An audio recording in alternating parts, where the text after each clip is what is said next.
Silence అన్నా ఇక్కడ కూడా.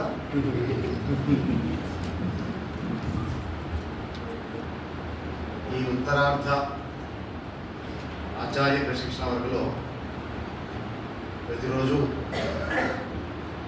ఉదయం భోజనం కంటే ముందు ఒక బౌద్ధిక ఉంటుందా?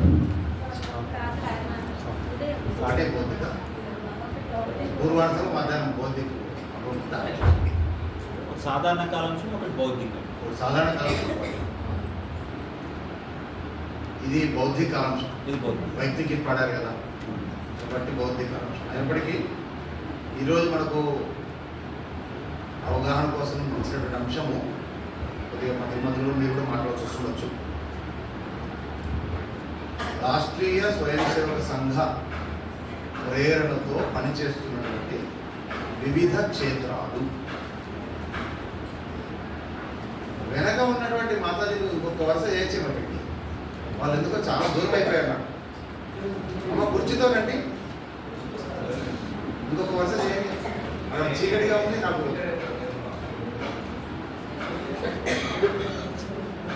రండి, ఒక 6-7 రండి వరుసగా.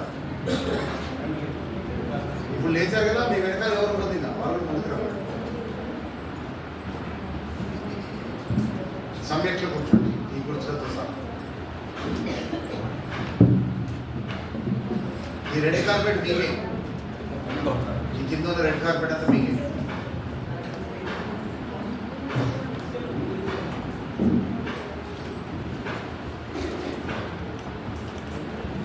మనందరికి తెలుసు మన విద్యాభారతి విద్యాపీఠం, ఇక్కడ తెలుగు ప్రాంతాలు సరస్వతి విద్యాపీఠం అంటాము. దేశం మొత్తం మీద ఏమంటాం దీన్ని? విద్యాభారతి. విద్యాభారతి సంస్థ ప్రధానంగా 1952లో గోరఖ్పూర్లో ప్రారంభమైనప్పటికీ దీని యొక్క సైద్ధాంతిక భూమిక ఎక్కడి నుంచి వచ్చింది అంటే సంఘం నుంచి, రాష్ట్రీయ స్వయం సేవక సంఘం నుంచి. ఇక్కడ రాష్ట్రీయ స్వయం సేవక సంఘం 1920లో దేశంలో మొట్టమొదటిసారిగా నాగపూర్లో ఇక్కడ ఉన్నారు. డాక్టర్ రెడ్డి గారు, డాక్టర్ జీ బొమ్మ చూసుంటారా మీరు అందరూ? అందరూ తెలుసుగా మీరందరూ. శిశు మందిరాలు కూడా తప్పకుండా ఉంటుంది డాక్టర్ జీ, గురూజీ. డాక్టర్ జీ సంఘాన్ని ఆర్ఎస్ఎస్ని ప్రారంభించినప్పుడు ఉద్దేశం ఏముంటుంది? ఈ దేశము ఒకప్పుడు జగద్గురు స్థానంలో ఉండింది. విశ్వమంతటికి కూడా దిశానిర్దేశం చేసినటువంటి దేశం ఇదే. దిశానిర్దేశం కాకపోయినా విశ్వమంతటికి మార్గదర్శనం చేసిన భూమి ఇదే, ఈ దేశమే. కానీ మనలో ఉన్నటువంటి కొన్ని లోపాలు, మనలో కలిగినటువంటి కొన్ని అనైక్యత, అనుశాసనహీనత, స్వార్థం పెరగడం, మనలో ఉన్నటువంటి భేదభావాలు, వీటన్నిటి కారణంగా మనం సుమారుగా ఒక 1000 సంవత్సరాలు బానిస జీవితం గడిపాము. కానీ మన దేశాన్ని మళ్ళీ వైభవ స్థితికి, పునర్వైభవానికి, ఆ విశ్వగురు స్థానానికి తీసుకెళ్లాలంటే ఇప్పుడు ఏవైతే 3-4 ఇంకా అట్లా అనేకం ఉన్నాయి లోటుపాట్లు, వాటన్నింటినీ మనం దూరం చేసినప్పుడే ప్రతి వ్యక్తి లోపల కూడా, ఈ దేశంలో ఉన్న ప్రతి వ్యక్తిలో కూడా దేశభక్తిని, ధర్మం పట్ల నిష్టని, మనం హిందువు అనేటువంటి దాని పట్ల ఒక విశ్వాసాన్ని, ఒక గర్వాన్ని మనం ఎప్పుడైతే మనం నింపగలుగుతామో అప్పుడే ఈ దేశం బాగుంటుంది. ఉదాహరణకు మనం ఒక శ్లోకంలో చెప్పుకుంటే, ఈ మధ్యకాలంలో కూడా వినపడుతుంది బాగా, భారతదేశాన్ని కేంద్రంలో మోదీ గారి ప్రభుత్వం వచ్చింది కదా. ఇప్పుడే మోడీ 1.0, 2.0 అయిపోయి బ్రేమ్ నడుస్తుంది. మోదీ 3.0 నడుస్తుంది అంటే 3వ టర్మ్. ఇప్పుడైనా సరే ఈ దేశాన్ని హిందూ రాష్ట్రంగా అనౌన్స్మెంట్ చేయాలి అని అప్పుడప్పుడు మనకు వాట్సాప్లో అక్కడ ఇక్కడ వస్తుంటాయి. చూసారు ఎవరైనా? విన్నారా ఈ విషయం? ఈ దేశాన్ని హిందూ రాష్ట్రంగా అనౌన్స్మెంట్ చేస్తే ఇక మనకి ఈ వేరే మతస్థులతో మనకి ఏ సమస్య ఉండదు, మనం ధైర్యంగా మన హిందుత్వం గురించి మాట్లాడుకోవచ్చు అని చెప్పి వాళ్ళ ఉద్దేశం. ఎవరు వెళ్ళి ఎదుర్కొచ్చారు హిందూ రాష్ట్రంగా అనౌన్స్మెంట్ చేయాలని చెప్పేసి. అది అట్లేనా అమ్మా? మనకి ఏ రాష్ట్రం అయితే ఏంటి మనం అట్లా అనుకుంటున్నాం. ఇక్కడ మీ వరకు రాలేదు హిందూ రాష్ట్రం అంటే. రాష్ట్రం అంటే ఇక్కడ మన సంస్కృతంలో, హిందీలో, మన తెలుగు రాష్ట్రం కాదు, తెలంగాణ రాష్ట్రం, కర్ణాటక రాష్ట్రం అది కాదు. రాష్ట్రం అంటే నేషన్, దేశం అనుకోవచ్చు, కానీ దేశం కంటే ఇంకా ఉన్నతమైనటువంటిది ఆలోచనలో భవిష్యత్తు కూడా మీకు చెప్పిండొచ్చు. లాస్ట్ ఇయర్ పూర్వాధిక చెప్పింటారు, రాష్ట్రము, రాష్ట్రీయత, హిందుత్వము చెప్పింటారే. అంటే అనాదిగా ఇది హిందూ రాష్ట్రం. ఇప్పుడు ఎవరో ప్రకటిస్తే అది అయ్యేది కాదు. అయితే ఈ హిందూ రాష్ట్రంలో నివసించే ప్రజలు తాము హిందువులుగా ఆ విధంగా జీవించినప్పుడు ప్రపంచం మొత్తం కూడా ఇది హిందూ రాష్ట్రంగా తప్పకుండా దీన్ని గుర్తిస్తుంది. హిందూ రాష్ట్రం యొక్క లక్ష్యం ఏమిటి? కృణవంతో విశ్వమా లోకా సమస్త సుఖినో భవంతు, అందరూ బాగుంటారు. ఆ లక్ష్యాన్ని ప్రపంచంలో మనం చేర్చాలంటే మనకి ఎంత శక్తి ఉండాలి, మన మాట ఎంత బాగా వాళ్ళు వినేటట్టుగా ఉండాలి. కాబట్టి సమాజంలో ఆ చైతన్యం ఎట్లా తీసుకొస్తాము, దానికోసం సంఘం పనిచేస్తుంది. ఆ మార్పు వచ్చినప్పుడు ప్రపంచంలో ఎట్లా వస్తుందంటే ఒక శ్లోకంలో చెప్తుంటారు. ఉదాహరణకు అడవిలో సింహము ఏమంటారు దాన్ని, సింహాన్ని అడవిలో మృగరాజు. ఇక్కడ నాభిషేకో నా సంస్కారో వస్తుందా, గుర్తుకొచ్చింది ఎవరికైనా? సింహస్య క్రియతే మృగై విక్రమార్జిత రాజ్యస్య స్వయమేవ మృగేంద్రత. అడవిలో మీరే అన్నారు కదా, రాజు ఎవరు అంటే ఏమన్నారు? మృగరాజు, సింహం. అడవిలో రాజు సింహం అని ఎవరు నిర్ణయం చేశారు? ఏమైనా అభిషేక సంస్కారాలు సింహాసనమే దాన్ని కూర్చోబెట్టి దానికి ఒక కిరీటం పెట్టేట్టు చేశారా? ఎలక్షన్స్ జరిగినాయా? మరి ఎట్లా అది అడవికి రాజైంది? విక్రమార్జిత రాజ్యస్య అంటే ఏమిటి? ఆ సింహానికి, ఆ సింహ జాతికి ఉన్నటువంటి సహజమైన స్వభావ లక్షణాల కారణంగా దాని యొక్క ధైర్య, సాహస, దాని యొక్క టీవీ, దాని యొక్క నడవడిక, ఇవన్నీ కూడా దాన్ని సహజంగా ఏం చేసేసినాయి? చేసేసినాయి. దానికోసం ప్రత్యేకంగా మళ్ళీ మనం ఏవో ఎలక్షన్స్ లేకపోతే ఇంకేదో చేయాల్సిన పని లేదు. ఇది కూడా అంతే. మనల్ని ఎవరో మోదీ గారు లేకపోతే ఇంకేదో రాష్ట్రం, కేంద్రంలో ఉన్న ప్రభుత్వమో ఇది హిందూ రాష్ట్రం చెప్పాల్సిన పని హిందూ రాష్ట్రమే. కానీ హిందూ రాష్ట్రం నివసించే ప్రజలు ఆ విధంగా జీవించాలి, అంత ధర్మ ప్రకారంగా, అంత ధర్మబద్ధంగా జీవించాలి. దీనికోసమే సంఘం ప్రారంభమైంది 1920. సంఘ కార్యము రోజు ఒక గంట సేపు శాఖ అని జరుగుతుంది. తెలుసుండొచ్చు, ముఖ్యంగా ఆచార్యులకు తెలుసు సంఘ శాఖ. మనకు తెలుసుండొచ్చు, ఎందుకంటే చాలా శిశు మందిరాల్లో శాఖలు నడుస్తుంటాయి. సేవికా సమితిలో మీరు చాలా మంది పాల్గొంటూ ఉంటారు.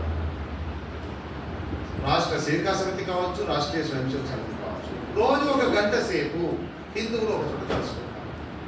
అక్కడ దేశం గురించి, అక్కడ రకరకాల శారీరక కార్యక్రమాలు, భౌతిక కార్యక్రమాలు అన్నీ ఉంటాయి. వాటి ప్రకారం, వాటి ద్వారా వాళ్ళ లోపల సంస్కారాల నిర్మాణము, గుణ వికాసం జరుగుతుంది. స్వయం సేవకులు, స్వయమికలు ఇద్దరు తయారవుతుంటారు. ఇలా తయారైనటువంటి వారు ఈ దేశంలో, తన సమాజంలో, తన చుట్టూ ఉన్నటువంటి సమాజంలో ఏమేమి లోటుపాట్లు ఉన్నాయో వాటిని దూరం చేయడం కోసం వాళ్ళ యొక్క శక్తి మేరకు పనిచేస్తారు. అలా ఎక్కడికక్కడ అనేక మంది దేశం కోసం మనందరూ కూడా పనిచేస్తున్నాం. సాధారణంగా సాధారణ హిందూ ఎవరి కోసం పనిచేసుకుంటాడు? ఎవరి కోసం పనిచేస్తాడు? తన కోసం, తన కుటుంబం కోసం. కానీ శాఖకు రావడం వల్ల ఆ శాఖకు వచ్చేటువంటి వ్యక్తుల లోపల నెమ్మదిగా మనం ఎక్కడమో బాగుంటే ఎట్లా సరిపోతుందా, ఈ చుట్టూ ఈ గుడి కొద్దిగా ఇబ్బందికరంగా నడుస్తుంది, దానికి ఏమైనా చేయాలి కదా. ఇగో ఈ బస్తీలో అక్కడ పిల్లలకి అసలు చదువు సరిగా లేదు, వాళ్ళకి అక్కడ ఏమైనా చేయాలి కదా. ఇక్కడ ఈ పలానా చోట కొద్ది ఆరోగ్య సమస్యలు ఏమో ఉన్నాయి, మరి దీని గురించి మనం పట్టించుకోవాలి కదా. ఇట్లా ఎక్కడికెక్కడ ఎవరెవరికి ఏ ఏ సమస్యలు కనబడుతుంటాయో దాన్ని దూరం చేయడం కోసం 2, 3, 4 వాళ్ళందరూ కలిసి ఏదో చేస్తారు. అంటే శాఖకు వచ్చినటువంటి వ్యక్తులు నెమ్మదిగా తన కుటుంబం గురించి కాకుండా ఒక అడుగు ముందుకేసి దేని గురించి కూడా ఆలోచించడం ప్రారంభిస్తారు? దేశము, సమాజం, తన చుట్టూ ఇలా దేశంలో అనేక చోట్ల అనేక వేలాది మంది, లక్షలాది మంది పనిచేసుకుంటూ సమాజంలో మార్పు తీసుకొస్తే అప్పుడు ఇంతకుముందు చెప్పిన శ్లోకం ప్రకారం ఈ దేశం సహజంగానే భారతదేశం ప్రపంచంలో విశ్వగురు అయిపోతుంది. ఒక పొలిటికల్ తీర్మానం చేస్తే కానీ ఇప్పుడు ఆర్ఎస్ఎస్, సేవికా సమితి రెండు చేస్తున్న పనులు ఈ స్వయం సేవకులను తయారు చేయడం. ఎట్లా ఉంటుంది ఇది? విద్యుత్తు ఉత్పత్తి చేసేటువంటి ఒక పవర్ కేంద్రం ఉంటుంది, దాని ఏమంటారు? పవర్ హౌస్, పవర్ ప్లాంట్ అంటుంటారు, పవర్ స్టేషన్ అంటుంటారు. అక్కడ విద్యుత్ ఉత్పత్తి అవుతుంది. విద్యుత్ ఉత్పత్తి అయింది, అది అక్కడే ఉంటుందా? ఎలాగైతే సమాజం అంతా, దేశం అంతా ఎక్కడ ప్రసరింపజేసి అక్కడ లైట్లు, ఫ్యాన్లు, మిగతా అనేక పనులు, ఫ్యాక్టరీలతో సహా అన్ని దానివల్ల జరుగుతుంటాయో ఇది కూడా అంతే. శాఖలలో స్వయం సేవకులు తయారవుతారు, సేవకులు తయారవుతారు, వాళ్ళు అలా సమాజంలో అన్ని రంగాల్లో వెళ్ళిపోతున్నారు. అట్లా కొద్ది మంది మన విద్యాపీఠం లేదా సరస్వతి ఏమంటారు దాని విద్యాభారతిని ఇలా సంఘలో ప్రేరణ పొందినటువంటి స్వయం సేవకులు, తయారైన స్వయం సేవకులు విద్యా వ్యవస్థని మనం మార్చాలి అనే ఉద్దేశంతో మన విద్యాభారతి మొదలుపెట్టారు. ఏ సంవత్సరం ప్రారంభమైంది? 1952 గోరఖ్పూర్లో. 1977లో ఇది ఒక విద్యాభారతి అఖిల భారతీయ శిక్షా సంస్థాన్ పేరు మీద ఒక రిజిస్టర్ అయిపోయింది ఎమర్జెన్సీ తర్వాత 1977. అట్లా ఇప్పుడు ఈ స్థాయిలో ఉత్తరార్ధంలో ఉన్నటువంటి మీరు ఆచార్య బృందానికి అట్లా మన సంఘ ప్రేరణతో ఇంకా ఏ ఏ సంస్థలు పనిచేస్తున్నాయని తప్పకుండా తెలియాలి. తెలిస్తేనే మనందరం కలిసి చేసే ప్రయత్నము తప్పకుండా త్వరగా సఫలీకృతం అవుతుంది. ఈ దేశాన్ని మనము గొప్ప దేశంగా మళ్ళీ ప్రపంచం నిలబెట్టాలనుకునే పని మన కళ సాకారం అవుతుంది. ఈ సంస్థలన్నీ కూడా దేనికి దానిగా విడివిడిగానే పనిచేస్తుంటాయి. వీటన్నిటిపైన ఆర్ఎస్ఎస్ ఏదో అజమాయిషా ఏమంటారు దాన్ని, రిమోట్ కంట్రోల్ అట్లా ఉండదు. మీకు తెలిసి అట్లా ఇట్లాంటి సంస్థలు ఏమేమి ఉన్నాయి గుర్తున్నాయా చెప్పండి? విశ్వ హిందూ పరిషత్, బజరంగ్ దళ్, సేవా భారతి, ఏబీవీపీ, ఇంకా బిఎంఎస్ భారతీయ మజ్దూర్ సంఘ్. ఇట్లా అమ్మ చెప్పండి. బిఎంఎస్ భారతీయ మజ్దూర్ సంఘ్, తపస్సు తెలంగాణ ప్రాంత ఉపాధ్యాయ సంఘము. ఇలాగా మనం దేశం మొత్తం మీద చూస్తే కొన్ని సంస్థలు కొన్ని ప్రాంతాల వరకే పరిమితమై పనిచేస్తున్నప్పటికీ సుమారు ఒక 50 సంవత్సరాల దాకా దేశం అంతా పనిచేస్తుంది. 50 సంవత్సరాలు పైగానే. వీటిని మనము 2-3 పదాలతో పిలుస్తుంటాం. బయట వాళ్ళు ఏమంటారు దీన్ని సంఘ పరివార్ అంటుంటారు. ఇదన్నా విన్నారా? సంఘ పరివారం పదం విన్నారు కదా? సంఘ పరివారం. కానీ మనం మాత్రం ఏమంటే వివిధ క్షేత్రాలు, సంఘ యొక్క వివిధ క్షేత్రాలు లేదా విచార్ పరివార్ అని అంటారు. విచార్ అంటే హిందీలో విచార్, తెలుగులో ఏమనొచ్చు మన ఒకటే రకమైన ఆలోచన ధోరణి ఉన్నటువంటి సంస్థ. పనిచేసేటువంటి రంగం లేదు. ఇప్పుడు మీరు అన్నారు ఏబీవీపీ విద్యార్థి పరిషత్, విద్యార్థి రంగంలో పనిచేస్తారు. కానీ మీరు అన్నారు మజ్దూర్ సంఘ్, అదే రంగంలో పనిచేస్తున్నారు. అట్లా కార్మిక రంగం పనిచేస్తారు. ఇట్లా ఒక 50కి పైగా సంస్థలు పనిచేస్తున్నాయి. ఈరోజు కొద్దిగా కొన్ని ముఖ్యమైనటువంటి సంస్థల గురించి మనం తెలుసుకునే ప్రయత్నం చేస్తాం. ఎందుకంటే ఈ సంస్థలు రాబోయే రోజులలో మన సంస్థ అంటే విద్యాభారతి పాఠశాలల్లో చదివేటువంటి విద్యార్థులు వాళ్ళు పెద్దగైన తర్వాత ఎక్కడో చోట వాళ్ళకి విద్యాభారతి చదివిన పౌరవజే. ఇక్కడ అనేక వేల లక్షల మంది విద్యార్థులు కేవలం చదువు విద్య ఒకటే కాకుండా దేశభక్తిని, ఈ దేశం కోసం ఏమైనా చేయాలని తప్పనని మనసులో పెట్టుకుని బయటకు వస్తుంటారు ఈ సంస్థ నుంచి. అంతేనా కాదా? అలా చేస్తున్నావా లేదా మన పని? ఇక్కడ ఒక 10th క్లాస్ వరకు మన దగ్గర చదివాడు అనుకోండి, జీవితంలో ఎప్పుడైనా సరే మనం ఎక్కడ వచ్చినప్పటికీ నేను శిశుపతి పూర్వ విద్యార్థి అంటే శిశుపతి అంటే అంటే మనకు అర్థమైపోతుంది వీళ్ళ లోపల ఎక్కడో పక్క దేశభక్తి, ధర్మం పట్ల ఇష్టం ఉంది అని. కాబట్టి వీళ్ళందరూ కూడా ఈ సంస్థలో పనిచేయాల్సి ఉంటుంది భవిష్యత్తు. సరస్వతి విద్యాపీఠం లేకపోతే సరస్వతి శిశుమంత్రం చదివిన వాళ్ళందరూ సరస్వతి విద్యాపీఠం పూర్వ విద్యార్థులు అయినప్పటికీ ఈ పూర్వ విద్యార్థులకు ఉంది కదా మనది ఏమంటారు దాని సంస్థ పూర్వ విద్యార్థి పరిస్థితి. దాంట్లో పనిచేయడం లేదు. విద్యుత్ ఉత్పత్తి అయింది, అది ఏమైనా చేయొచ్చు. కరెంటు బల్బులు వెలిగించవచ్చు, ఫ్యాన్ తిప్పవచ్చు, ఏమైనా చేయొచ్చు. కాబట్టి ఈ సంస్థలు ఏమేమి ఉన్నాయని మనం తెలుసుకోవడం మంచిది. ఈరోజు మన ఈ కాలాంశంలో ఈ అంశము పెట్టడంలో ఉద్దేశం కూడా అదే. ఉత్తరార్ధ వర్గ పూర్తి చేసిన తర్వాత మనకు ఈ మాత్రం కొన్ని సంస్థల గురించి అవగాహన ఉండాలి. ప్రధానంగా ఈ వివిధ క్షేత్రాలని మనము 6 రకాల గ్రూపులుగా, గ్రూప్స్ అంటే బృందాలుగా, మన హిందీ భాష చెప్పుకుంటే సమూహం అంటున్నాం. సమూహం 6 సమూహాలుగా విభజించుకుంటాం. మీరందరూ కొద్దిగా రాసుకుంటే మంచిది, ఎందుకంటే ఇవన్నీ గుర్తుండవు మీకు తర్వాత. ఒకటి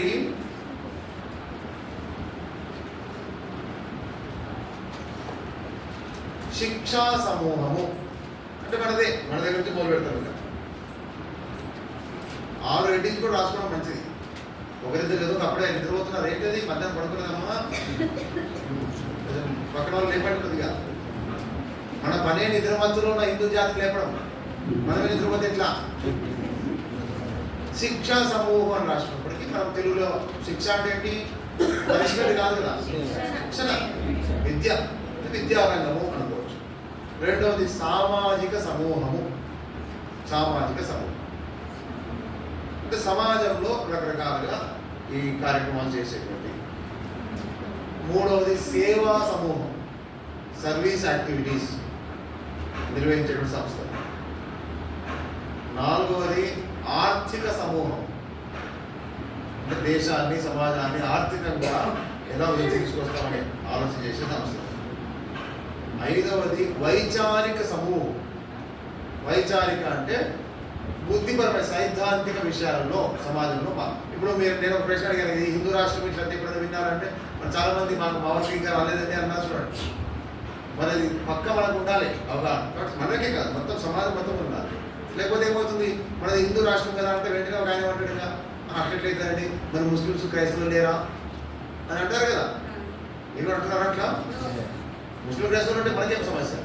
హిందూ రాష్ట్రం కాకపోతుందా? మరి హిందూ రాష్ట్రమే, వాళ్ళు కూడా ఉన్నారు, వాళ్ళు కూడా ఒకప్పుడు హిందువులే కదా. మరి ఈ సైద్ధాంతికమైనటువంటి విషయాన్ని సమాజంలో అందరికీ చేరవేయాలి, లేకపోతే వాళ్ళంతా ఒక బ్రిటిష్ వాళ్ళు ఏదైతే మన లోపల భ్రమలు కలిగించారో ఆ భ్రమలు కొట్టుకుపోతారు. కాబట్టి దాని పేరు ఏం సమూహము? వైచారిక సైద్ధాంతిక విషయాల్లో. చివరిగా సురక్షా సమూహము అంటే మన సేఫ్టీ, సురక్ష.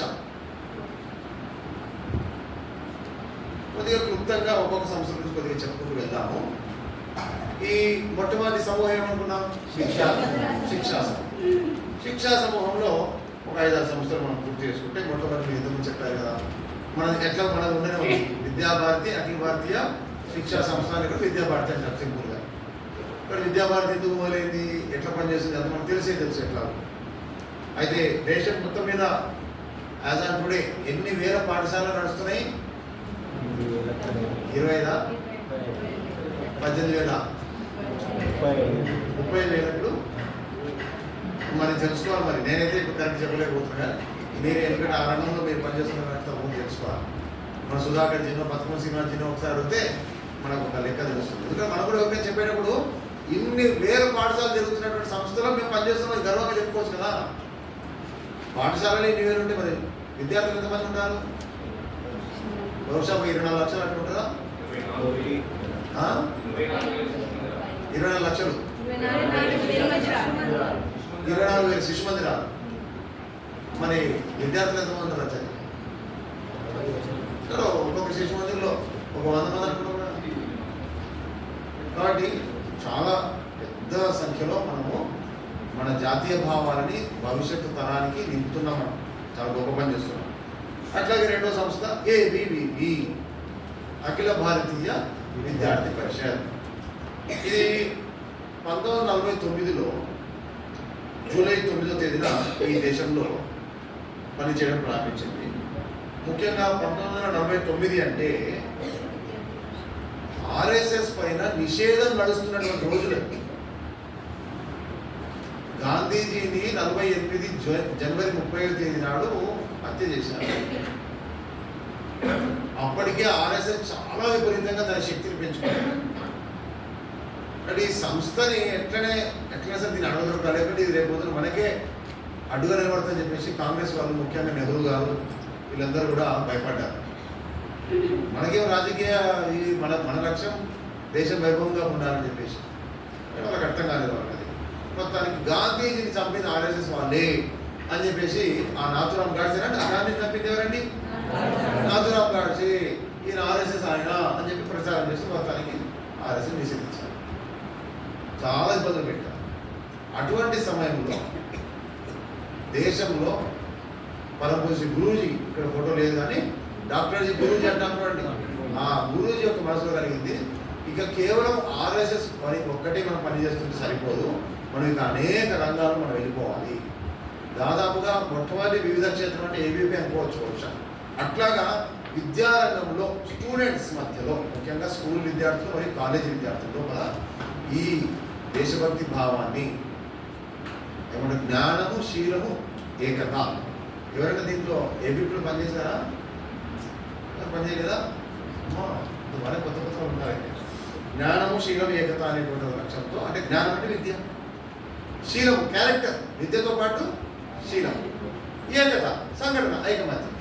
ఇది వాళ్ళ యొక్క లక్ష్యంతో ఈ దేశం మొత్తం మీద సుమారుగా అన్ని జిల్లాలలో లక్షలాది మంది విద్యార్థులతో 40-50 లక్షల మంది విద్యార్థుల యొక్క మెంబర్షిప్తో ఈ సంస్థ పనిచేస్తుంది. ఇది కేవలం మన భారతదేశం సంబంధించిన వాళ్ళే కాకుండా ఈ దేశంలో కూడా విదేశాల నుంచి చాలామంది విద్యార్థులు వచ్చి చదువుకుంటున్నారు. అప్పుడప్పుడు మీకు కూడా ఇక్కడ ఆఫ్రికా వాళ్ళు వీళ్ళు కొంతమంది కనపడుతుంటారు కదా. ఇలా విదేశాల నుంచి వచ్చిన వాళ్ళని కూడా వీళ్ళు కాంటాక్ట్ చేసి వాళ్ళకు కూడా మన దేశం యొక్క ఔన్నత్యాన్ని ఇదంతా తెలియజేయడం ఇదంతా చేస్తూ ఉంటుంది. అనేక రకాల యూనివర్సిటీస్ ఉన్నాయి, అక్కడ కూడా పనిచేస్తుంటుంది కాలేజీలలో. విశేషం ఏంటంటే ఇది ఏ పొలిటికల్ పార్టీకి కూడా అఫిలియేటెడ్ కాదు, అనుబంధ సంస్థ కాదు. ఉదాహరణకు కాంగ్రెస్ పార్టీ ఉందనుకోండి, వాళ్ళు స్టూడెంట్స్ ఇంట్లో పెట్టుకొని ఉంటారు. గుర్తుందా ఏం సంస్థ? NSUI. అంటే ఏంటి? వాళ్ళు రాహుల్ గాంధీకి జై, సోనియా గాంధీకి జై చెప్పాల్సిందే. ఎందుకంటే అది ఆ పార్టీకి సంబంధించిన స్టూడెంట్స్ ఆర్గనైజేషన్. మన తెలంగాణలో కూడా టీఆర్ఎస్ పార్టీ కూడా ఒకటి ఉంటాయి కదా. టీఆర్ఎస్ పార్టీ కూడా విద్యార్థికి సంబంధించినటువంటి ఒక రింగ్ ఉంటాయి, స్టూడెంట్ రింగ్. తెలంగాణ విద్యార్థి పరిషత్ అని. తర్వాత ఆమె కవితకు కూడా ఒక సంస్థ ఉంటుంది కదా, అదేంటది తెలంగాణ జరుగుతుంది. ప్రతి పార్టీకి కొన్ని విద్యారంగంలో పనిచేసే సంస్థలు ఉంటాయి. ఏబీవీపీ అట్లా ఏ పార్టీకి సంబంధించి కాదు. కానీ సహజంగా మన సంస్థలలో పనిచేసేటువంటి రకరకాల బాధ్యతలు వాళ్ళందరూ కూడా ఒక స్థాయి అయిన తర్వాత ఏదైనా పొలిటికల్ పార్టీలు పనిచేయాలనుకుంటే ఎక్కడ పోయి పనిచేస్తారు? ఏబీపీ కాదు, బీజేపీలో పనిచేస్తారు. దాని అర్థం బీజేపీకి సంబంధించిన పార్టీ ఏబీపీ కాదు. చెప్పైన ప్రారంభంలో ఏ సంస్థ అయినా సరే దానికి పనిచేస్తుంది. ఎవరి కింద, ఎవరి అజమాయిష్ కింద ఇది పనిచేయడం అంటే ఏబీపీ కూడా పనిచేస్తుంది. మూడవది భారతీయ శిక్షణ మండలి, BSM అంటుంటారు. భారతీయ శిక్షణ మండలి ఇదేంటి? విద్యా వ్యవస్థలో ముఖ్యంగా మనమంటే విద్యాపీఠంలో మనకు ఒక వ్యవస్థ నిర్మాణం, శిశు వాటిక నుంచి మొదలుకొని అనేక రకాల యోజనలు మన దగ్గర నడుస్తాయి. మరి బయటి మిగతా సంస్థలు ఇది ఉందా? బట్ ఆయా రంగా ముఖ్యంగా యూనివర్సిటీలలో, డిగ్రీ కాలేజీలలో వీళ్ళగా శిక్షణని, బోధనా తరగతిని ఎలా చేస్తే బాగుంటుంది, మన యొక్క భారతీయ మూలాలు, భారతీయ మూల్యాలు, విలువలు నెక్స్ట్ ఈ తరానికి అందించడం ఎట్లా. కాబట్టి ఆ విషయం ఇప్పుడు ఉదాహరణ చూడండి, ఆధునిక కాలంలో చదువుకున్న వాళ్ళలో రేడియోని కనుక్కున్నది ఎవరు అంటే ఏం చెప్తారు? మార్కోని అంటారు. మరి మనం ఏం చెప్తాం? రేడియో తరంగాలను మొట్టమొదటి గుర్తించి కనుక్కునేది ఎవరు? జగదీష్ చంద్రబోసు. ఇప్పుడు ఈ విషయాలు మన ఈ తరానికి తెలియలేదు అనుకోండి, వాళ్ళు ఏమనుకుంటారు? అంత విదేశీయులే కనుక్కున్నారు, మన దగ్గర ఏమీ లేకుండే. ఎందుకు లేదు మన దగ్గర? మన శ్రేష్టమైన వైజ్ఞానిక పరంపర, బౌద్ధికులు వినే ఉంటారు. కాబట్టి ఇట్లా విషయాలన్నీ కూడా శిక్షణతో పాటు, విద్యతో పాటు ఇటువంటి విషయాలు కూడా చెప్పడము, శిక్షకు అంటే టీచరు విద్యార్థి మధ్యలో చక్కటి ఒక ఆత్మీయ బంధాన్ని ఏర్పరచడం, గురు శిష్య బంధాన్ని ఏర్పరిచేటువంటి వ్యవస్థ నిర్మాణం చేయడం, ఇది ముఖ్యంగా భారతీయ శిక్షణ మండలి చూస్తుంది. ఈ NEP 2020 వచ్చింది కదా, మనం ఎక్కువ దీనికోసం పనిచేస్తున్నాం కదా.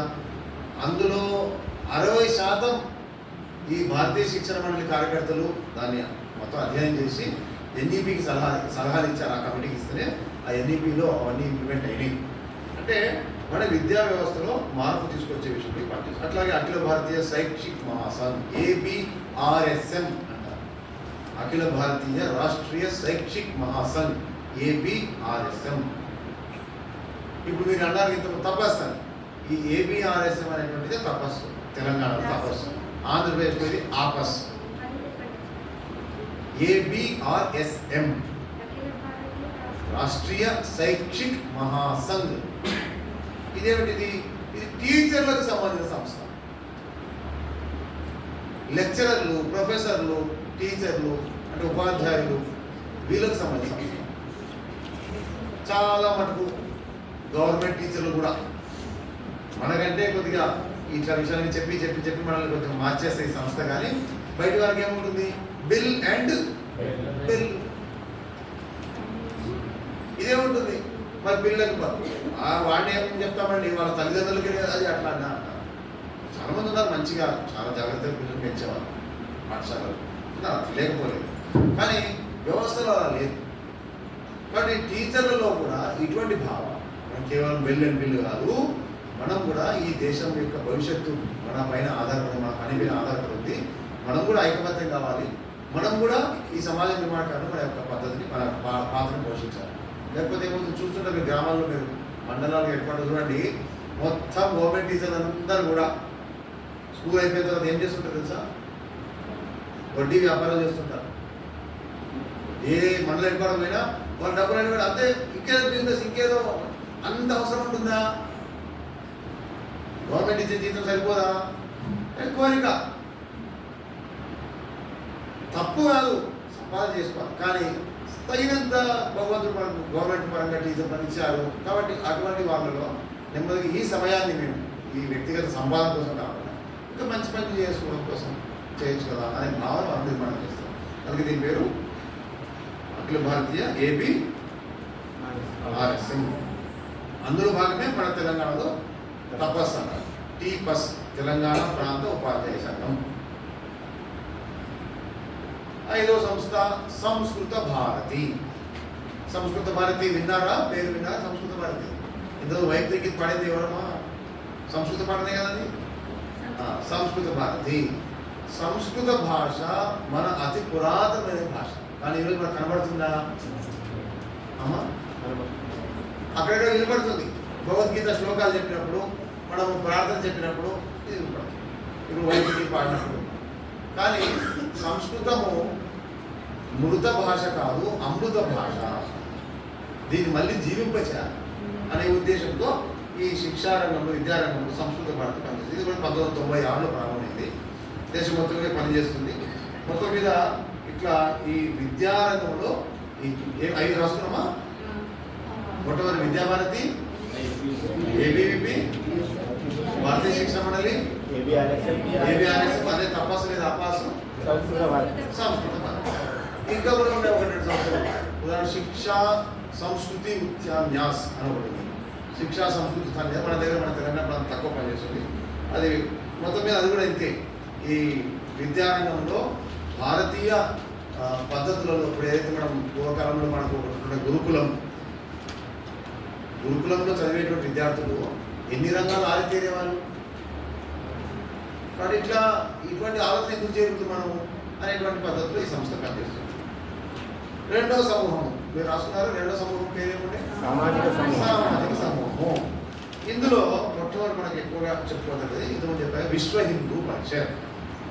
విశ్వ హిందూ విహెచ్పి గురించి మీకు అందరికి చాలాసార్లు వినే ఉంటారు, తెలిసి ఉంటుంది. ఇది 1964లో మన ముంబైకి దగ్గరలో సాందీప్ అనే ఆశ్రమం ఉంది, స్వామి చిన్మయానంద ఆశ్రమంలో ఇది మొదలైంది. ఎందుకు? ఈ దేశంలో అనేక మంది సాధు సంతులు ఉన్నారు, అనేక మంది స్వామీజీలు ఉన్నారు. ఎవరికి వాళ్ళే వాళ్ళ మఠాలు, వాళ్ళ పీఠాలు, వాళ్ళ అంతేనా తెలుసా? ఒక స్వామీజీకి ఇంకో స్వామీజీకి సంబంధాలు ఉండవు. పైపెచ్చు ఇట్లాంటి వేదిక మీద కూర్చోబెట్టామనుకోండి, యువ స్వామీజీ వాళ్ళ లెక్కలు ఉంటాయట. మాకు 3 అడుగుల సీట్ ఉండాలి, నాకు 2 అడుగుల సీట్ ఉండాలి. ఇట్లా మనమే ఇట్లా ఉంటే మన దేశాన్ని ఎప్పుడు బాగుపరుస్తామని చెప్పేసి పరమ శ్రీ గురూజీ యొక్క ఆలోచన మేరకు మొత్తం వారు స్వామి స్వామిలు ఆ రోజుల్లో పెద్దలు అందరినీ కలిసి పెద్దలతో మాట్లాడి ఒక సమావేశం, పెద్ద సమ్మేళనం, ధర్మ సమ్మేళనం ఏర్పాటు చేసి మనం ఒక సంస్థగా నిలబడాలి, మీరందరూ దానికి మార్గదర్శులుగా ఉండాలి, మీ మార్గదర్శనంలో ఈ ధర్మం కోసము మేము పనిచేస్తాం అని చెప్పేసి మన కార్యకర్తలు దానికి విశ్వ హిందూ పరిషత్. ఇక్కడ సాధు సంతుల యొక్క మార్గదర్శనంలో ప్రతి ఒక్క హిందువులో కూడా ధర్మం పట్ల నిష్టని, మనం హిందువుల విషయంలో ఒక గర్వభావాన్ని నిర్మాణం చేయడము, దాంతోపాటు ఐక్యమత్యం చేయడం, ముఖ్యంగా మందిరాల యొక్క రక్షణ, గోమాత సంరక్షణ, మన యొక్క సంస్కృతి సభ్యత సంరక్షణ ఇవన్నీ కూడా విశ్వ హిందూ పరిషత్ చేస్తుంది. ప్రధానంగా విశ్వ హిందూ పరిషత్ సాధించినటువంటి ఒక గొప్ప కార్యం ఏమిటి చెప్పండి? రామ మందిరము. అయోధ్యలో రామ మందిరం మనం పోయిన సంవత్సరం నిర్మాణం చేసుకున్నాం కదమ్మా. ఏమండి, విశ్వ హిందూ పరిషత్ ఆధ్వర్యంలో జరిగింది కదా. ఇక్కడ ఒక పెద్ద ఉద్యమం నడిపించింది. 1980లలో ప్రారంభించి అలా ప్రజలలో చైతన్యం తీసుకొచ్చి రామ మందిరం 500 సంవత్సరాల క్రితం నుంచి నడిచినటువంటి ఉద్యమం ఇది. విశ్వ హిందూ పరిషత్ దానికి ఒక మంచి ముగింపు పూర్తి చేసుకున్నది. మీకు తెలుసా రామ మందిరం ఉద్యమం ఎన్ని సంవత్సరాల నుంచి నడుస్తుంది ఈ దేశంలో? 1528 రామ మందిరం కూల్చింది. 1528 ఇప్పుడు 2025 అంటే దాదాపు 500 సంవత్సరాల నుంచి పోరాడుతుంటే ఈ రోజు ఆ కళ సాకారమైంది. ఆ విధంగానే మనం చెప్తుంటే మన అదృష్టవంతులు అని చెప్పేసి. ఎందుకు అదృష్టవంతులం? మనకంటే ముందు ఇన్ని తరాలు పోరాటం చేశారు, దాన్ని సాధించలేకపోయారు. మన ప్రయత్నం మన కళ్ళ ముందర అది సక్సెస్ అయినట్టుగా కనబడుతుంది. దాన్ని చూస్తున్నాం మనం ఈరోజు. దర్శనం చేసుకొచ్చారా రామ మందిరాన్ని? రాముల వారి దర్శనం అయిందా? ఎవరు పోలేదా? ఒకరి చెప్పేద్దరుగా చెప్పండి వచ్చారు. బాగుంది, సంతోషం.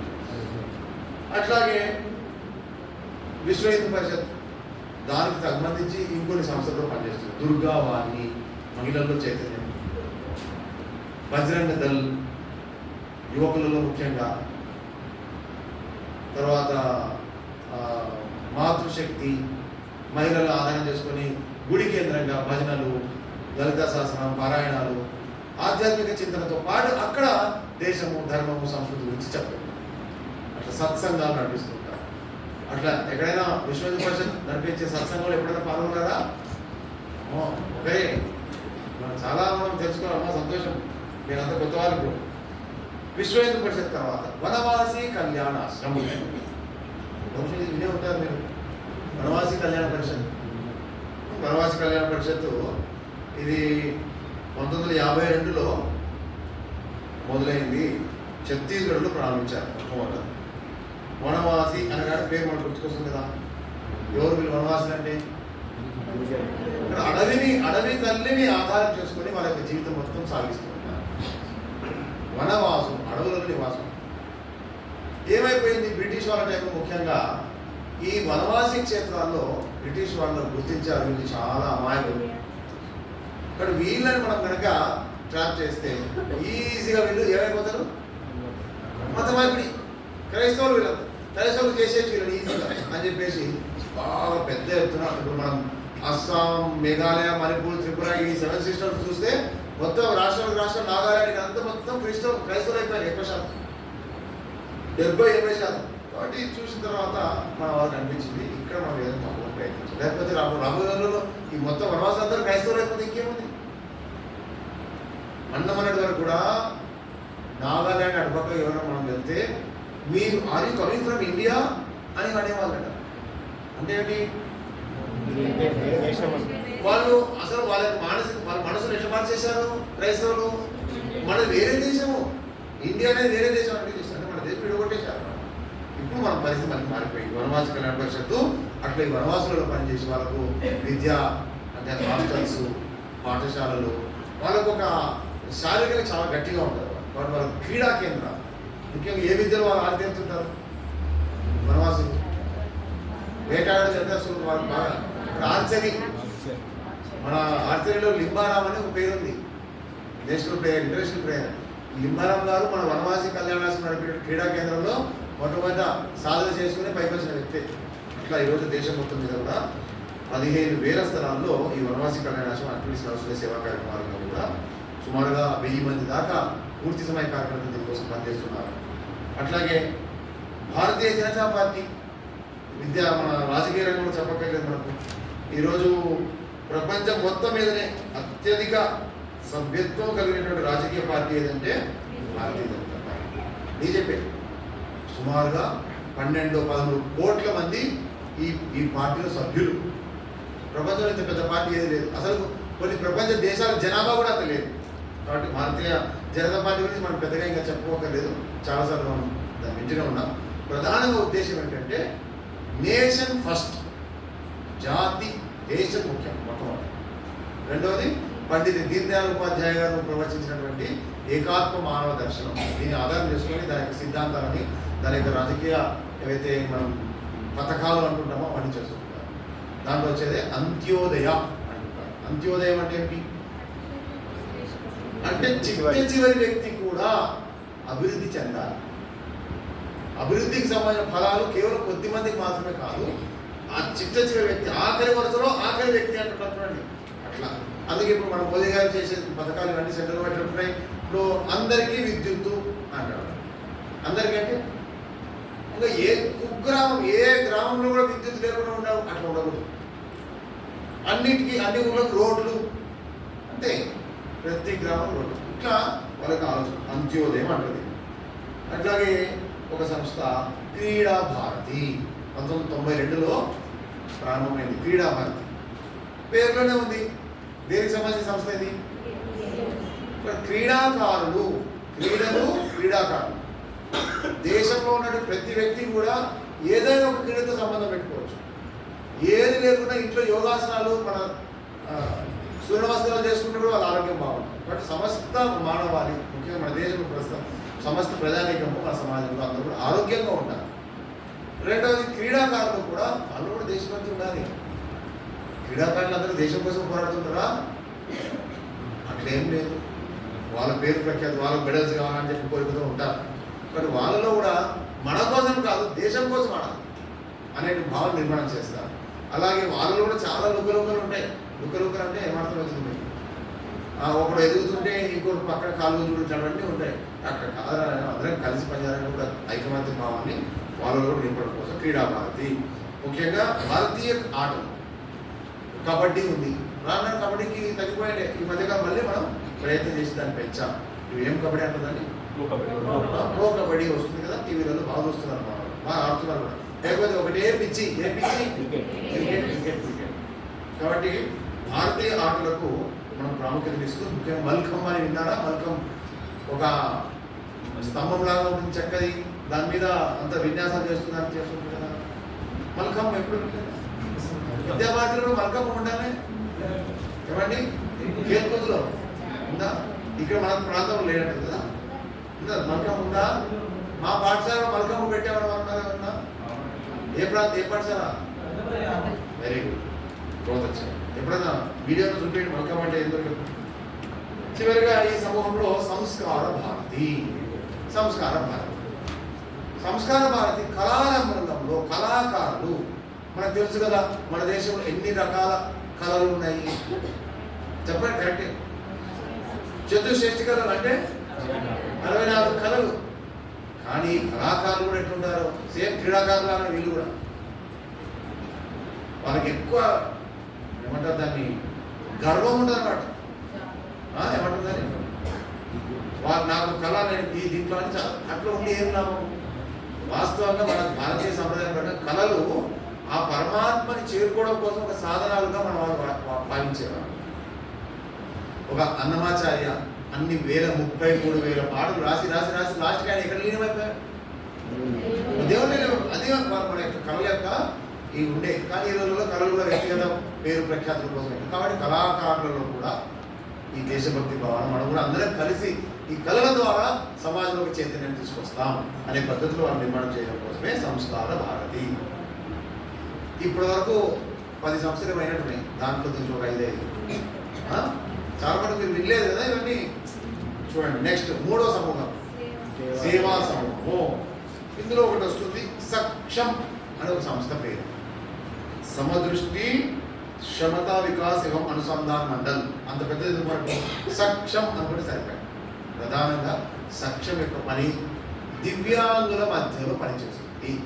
జస్ట్ 3 ఏళ్ల క్రితమో 4 ఏళ్ల క్రితమే ఇదే క్యాంపస్లో ఈ సక్షం యొక్క అఖిల భారతీయ బయటకు జరిగినాయి. అంటే దివ్యాంగులు అంటే ఎవరు? దివ్యాంగులు అంటే మనం అన్నటి వరకు ఫిజికలీ హ్యాండిక్యాప్ ఉంటుంది కదా. కానీ మనం మోదీ గారు వచ్చిన తర్వాత పేరు మార్చారు కదా, దివ్యాంగులు. సాధారణంగా అన్ని రకాలుగా అవయవాలని కూడా చక్కగా ఉన్న మంచిగా ఉన్న వాళ్ళేమో సర్వాంగులు అంటున్నారు. ఈ కొద్దిగా కాలు ఇట్లా ఉన్న వాళ్ళేమో దివ్యాంగులు అంటున్నాం. ఇప్పుడు చూడండి, దివ్యాంగులకు కూడా మనం తగినంత సౌకర్యాలు అవన్నీ ఏర్పాటు చేయబడిస్తే వాళ్ళు మన సకలాంగుల కంటే కూడా ఇంకా అద్భుతంగా ముందుకెళ్తారు. మీరు కళ్ళు లేని వాళ్ళు చూడండి, కళ్ళు లేని వాళ్ళు తప్పకుండా సహజంగా ఏం చేస్తుంటారు వాళ్ళు? చక్కటి మాటలు పడతారు. భగవంతుడు ఒకటి ఇబ్బంది పెట్టినప్పటికీ ఇంకో దాంట్లో వాళ్ళకి ఆ క్షమతను ఇచ్చింటారు. దాన్ని గుర్తించి వాళ్ళని ప్రోత్సహిస్తూ వాళ్ళకి కావాల్సిన కొన్ని సౌకర్యాలు ప్రభుత్వ పథకాలను కూడా చేస్తూ వాళ్ళను కూడా మిగతా సమాజంలో ఎట్లయితే అందరం ముందుకెళ్తున్నామో అటు వాళ్ళలో ముందు తీసుకెళ్ళడానికి ఈ సక్షం.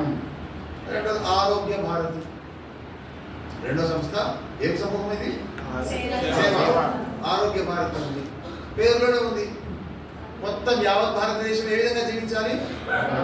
ఆరోగ్యంగా జీవించాలి. అంటే రోగం వచ్చిన తర్వాత మందులు అని కాకుండా రోగాలు రాకుండానే మన యొక్క జీవన శైలిని, జీవన పద్ధతిని ఏ విధంగా మనం మార్చుకుంటే ఆరోగ్యంగా ఉంటాము. పెద్దల్ని ఆశీర్వాదం తీసుకున్నప్పుడు ఏమని జీవిస్తుంది మనం చిన్నప్పుడు?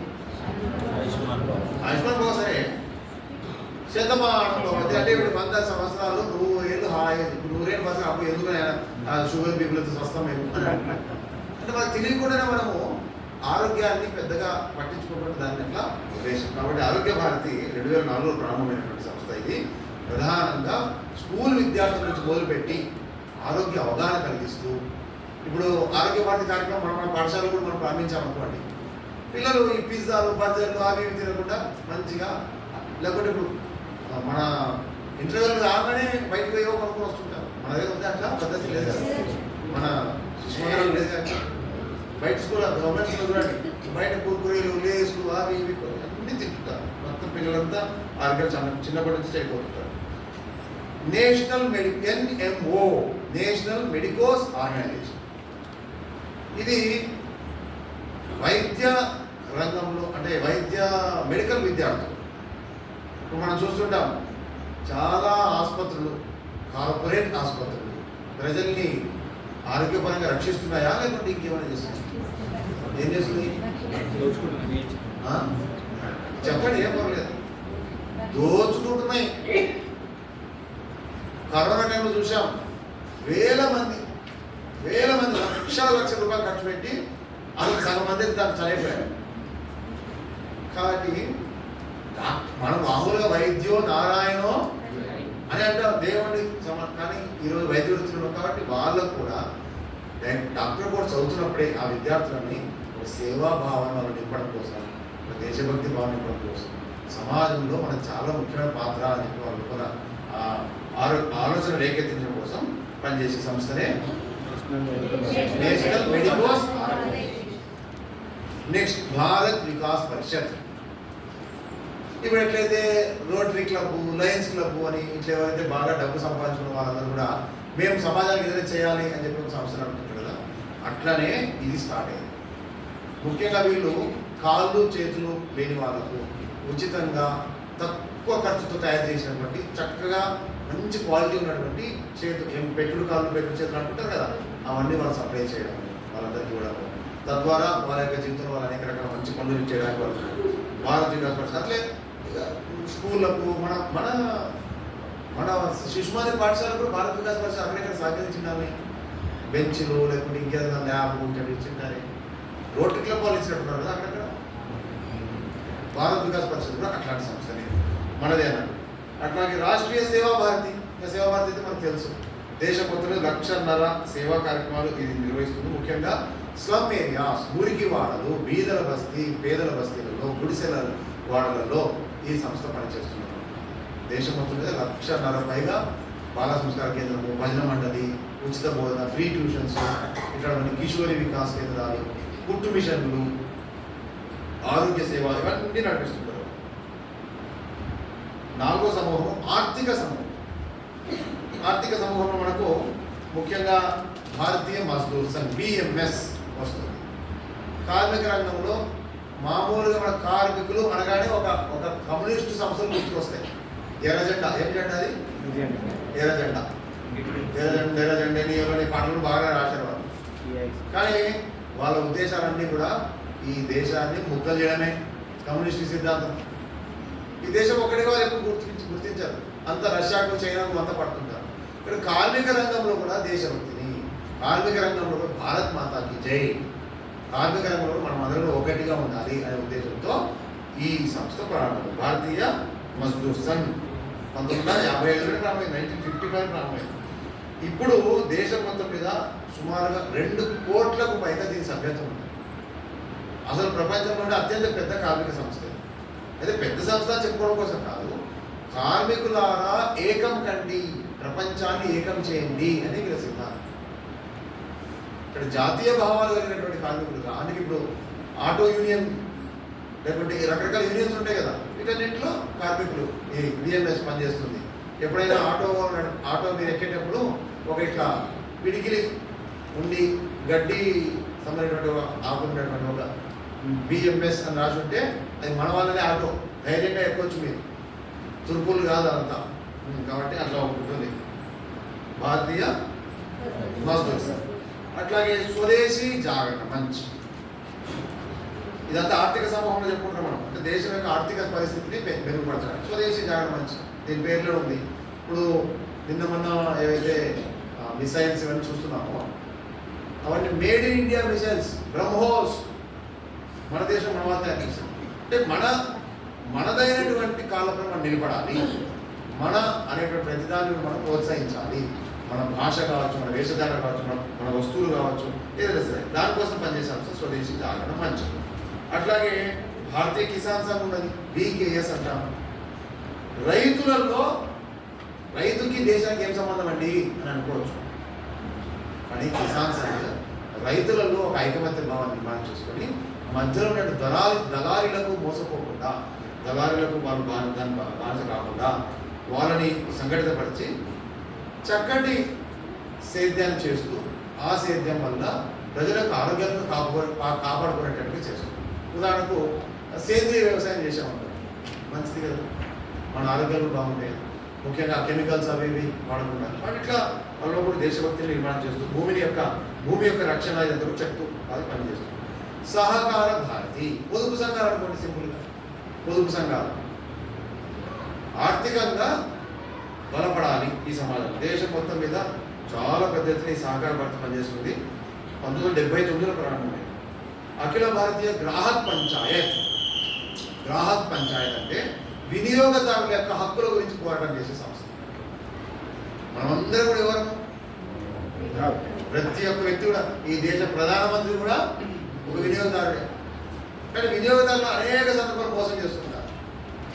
వినియోగదారులు వాళ్ళ యొక్క హక్కులని ప్లస్ వాళ్ళ యొక్క ఆరోగ్యాన్ని కాపాడుకోవడం, వాళ్ళ ఒక వాస్తవంగా మనకు ఇప్పుడు ఎవరో ఒక వస్తువు మనం కొంటున్నాం, అది 10 రూపాయలు పైన, దాన్ని 15 రూపాయలు అడిగితే దాన్ని వాడు మోసం చేసుకోవడానికి వాడు దాన్ని ఏం చేయాలి నెక్స్ట్ మనం తెలియదు మనకు. కాబట్టి ఈ గ్రాహక పంచాయతీ ప్రజలను చైతన్యపరిచి నెమ్మదిగా, ఇంకా అది పెద్దగా మన రాష్ట్రంలో అంత పెద్దగా లేదు, వేరే రాష్ట్రం బాగానే ఉంది, ప్రజల్ని చైతన్యపరుస్తూ వాళ్ళ యొక్క హక్కులని వాళ్ళు కనుక్కునేటట్టుగా. లఘు ఉద్యోగ భారతి, చిన్న పరిశ్రమ. లఘు ఉద్యోగం అంటే చిన్న ఉద్యోగం అంటే చిన్న పరిశ్రమ. ఇప్పుడు చాలాసార్లు ఏం చెప్తున్నాం మనం, అంతా ఉద్యోగాలు కానీ ఉద్యోగాలు ఎక్కడ దొరుకుతున్నాయి? ఇక్కడ చిన్న ఉద్యోగాలు సైతము ఈ దేశానికి ఎంతో మేలు చేస్తాయి. చిన్న కంపెనీలు, ఎక్కువ ఖర్చు చిన్న కంపెనీలు చాలా మటుకు దాంట్లో ఒక 20 మంది 30 మంది 100 మంది అట్లా పనిచేస్తున్నారు. ఇట్లాంటి సంస్థల్ని వాళ్ళని కూడా ఏకీకృతం చేసి వాళ్ళలో కూడా కేవలం మన ఆర్థికంగా మనం బలపడడం కాదు, దేశం గురించి కూడా ఆలోచించాలని చెప్పారు. 5వది కదా ఇప్పుడు వైచారిక సమూహం. వైచారిక సమూహం అంటే ఏమనుకున్నాం? సైద్ధాంతిక. కాబట్టి దీంట్లో వచ్చేది ఇప్పుడు జాతీయ సాహిత్య పరిషత్. అంటే సాహిత్య రంగంలో మన కవితలు, మన రకరకాల నవలలు, రకరకాల నాటకాలు, రకరకాల సాహిత్యము, ఈ రంగంలో జాతీయ సాహిత్యాన్ని నిర్మాణం చేయడము. అలాగే అఖిల భారతీయ అధివక్త పరిషత్, న్యాయవాద పరిషత్ అంట. మనకు తెలిసి ఈ మధ్యకాలంలో సుప్రీంకోర్టు న్యాయమూర్తులు కూడా విచిత్రమైనటువంటి తీర్పులు ఇస్తున్నారు, చాలా భయంకరంగా. దేశానికి చాలా ఒక ఏమంటే ఎక్కడ తీసుకెళ్తుంది సుప్రీంకోర్టు న్యాయమూర్తి. కారణం ఏమిటి? ఈ దేశం యొక్క మూలాలు ఆయనలో లేవు. విదేశీ ఇంగ్లీష్ చదువుకుని వచ్చిన వ్యక్తి అక్కడ వర్క్ చేస్తున్నారు. కాబట్టి న్యాయవాదుల్లో కూడా మన హిందుత్వము, దేశభక్తి భావన కోసం అక్కడ నుంచి అట్లా జడ్జిలు, మొత్తం న్యాయ వ్యవస్థ అంతా కూడా మార్చడం కోసం ఇది. ప్రజ్ఞా భారతి అంటే మేధావి వర్గంలో పనిచేస్తుంది. చాలామంది మేధావులు ఉన్నారు సమాజంలో, కానీ వాళ్ళందరూ కూడా దేశ హితం కోసం పనిచేస్తుంటారు ఏం లేదు. కాబట్టి మేధావుల మధ్యలో పనిచేసే సంస్థ ప్రజ్ఞా భారతి. విజ్ఞాన భారతి, సైంటిస్టులు, రీసెర్చ్ స్కాలర్స్, అధ్యయనశీలు, వీళ్ళ మధ్యలో పనిచేసే సంస్థ.